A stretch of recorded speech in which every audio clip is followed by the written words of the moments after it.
It is a wonderful, wonderful day. We thought it was going to rain out our permaculture gardening course, and I think I'm going to rename this course Permaculture Garden Design Course. We got a handful of students out here. We're at the Mather's place. Take a look. And what we've done is we've designed up basically about 100 by 40 foot garden using an infinity garden design that we've come up with, utilizing chickens and support species and just awesomeness.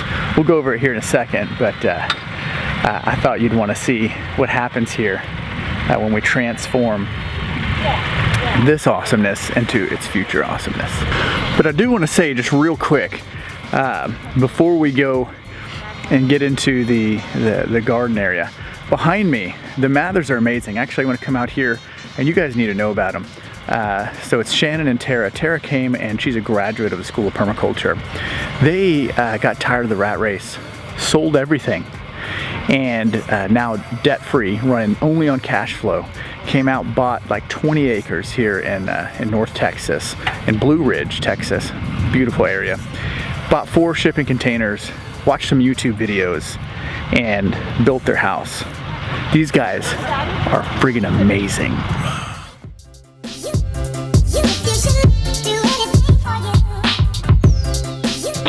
So we're real big on no-till, especially low-till. So this is a low-till scenario. Once this garden bed's put up, it will never be tilled again.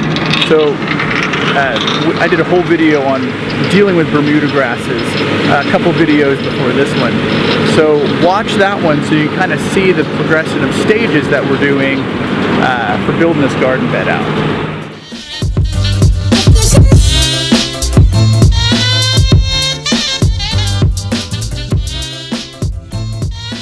So we made it to lunch, and I gotta tell you, this crew is amazing. In 2 hours, we got about half the mulch put down for this 100 by 40 foot garden bed.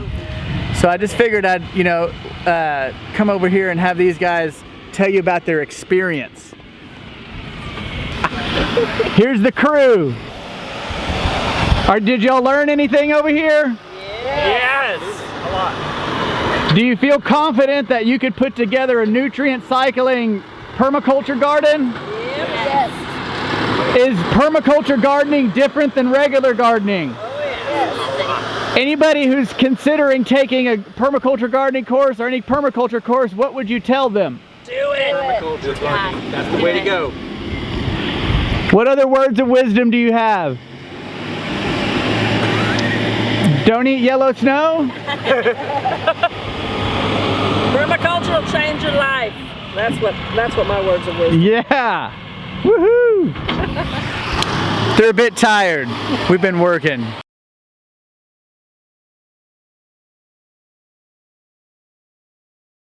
My name is Janie Graham, and I'm from Farmers Branch, Texas. I had a lot of little bits of knowledge from a lot of different sources, and what happened this weekend is they got all pulled together into one cohesive type thing. So it really helped me a lot, and I feel like I really have a handle on understanding these concepts now. Awesome. Man, I just learned that there's many different methods that I haven't been using that would be much better in the long term for my garden, for future animals, things like that. I also learned a bunch of just little, it's okay to be DIY. It's okay to not go buy the biggest and the best. It's okay to be frugal. You don't need to go to the garden shop and invest in all of those hundreds of dollars worth of tools. Use what you have, be frugal, be smart about it, and you can make a lot of stuff work with just that. Well, first of all, being able to do the implementation is huge, because up until now we've got our PDCs, so we've done the full course, but actually getting your hands in the dirt and doing the math and doing the on-site stuff, you just can't put a price on that. It's fantastic. I feel so much more confident now. Save you a lot of time making mistakes otherwise. So this going out and implementing with somebody else first, so you can actually see how all the theory works together, then it's going to save you so much time and effort. It's worth it. It's worth it. I'll tell them do it. I mean, it's a no-brainer. If you know nothing about gardening, do it. If you know everything about gardening, still do it. Whew. We just finished up. It's a 2-day permaculture gardening course. Have you take a look at that little design. It needed to be redone as we got here. Some of the dimensions changed, but man, what a awesome class. Hands-on. They've got a 100-foot by 40-foot garden bed, so do the square footage on that.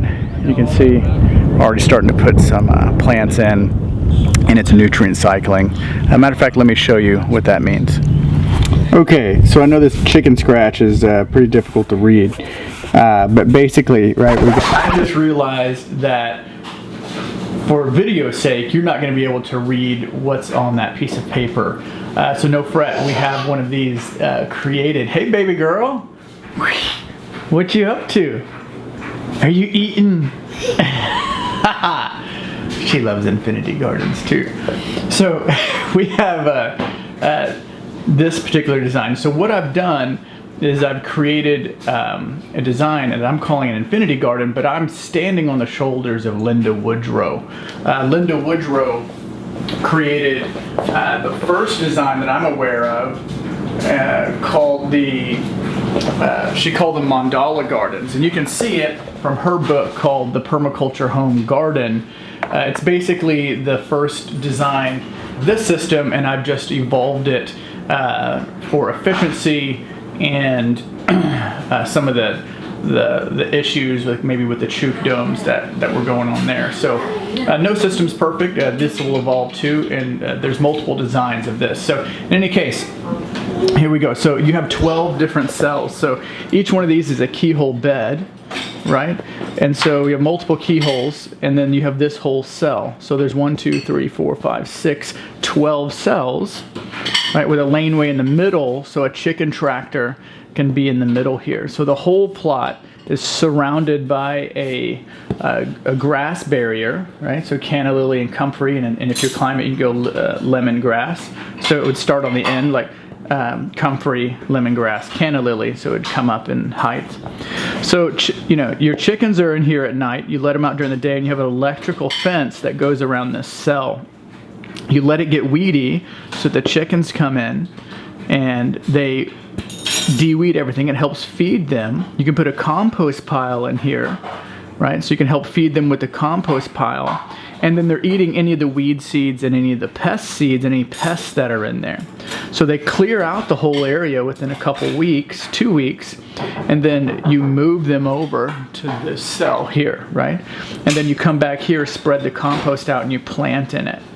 Right, so you're moving that every 2 weeks, so it's a 6-month rotation, right? So you could get to the end, leave the chicken tractor here, and then put a cell in, and you kind of go in and around like that. We love you guys.